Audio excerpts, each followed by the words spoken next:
தொழுநோயை பற்றி சிம்பிளாக ஒரு 2-3 விஷயம் தான். முதல்ல தேமல் நம்ம உடம்புல இருக்குது அப்படின்னாவே நம்ம என்ன பண்ணுவோம், அது உணர்ச்சி இருக்கா உணர்ச்சி இல்லையான்னு பார்க்கலாம். இல்லையா டாக்டர்கிட்ட கன்சல்ட் பண்ணிக்கணும்.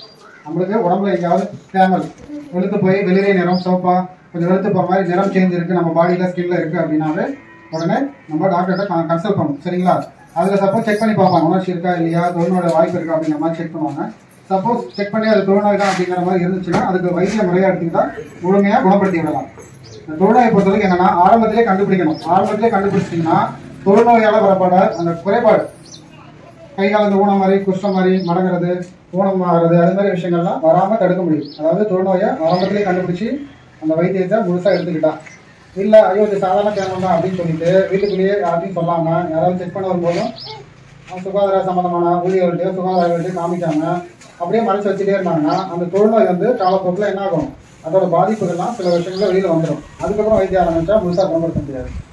அதனால் தொழுநோய் வந்து ஆரம்பத்திலேயே கண்டுபிடிச்சி ஆரம்பத்திலே வைத்தியம் எடுத்துக்கணும். அதுதான் ரொம்ப முக்கியமான விஷயம். ஒருத்தர் தொடர்றதுனால இன்னொருத்தர் பரவாது, அவ்வளோதான்.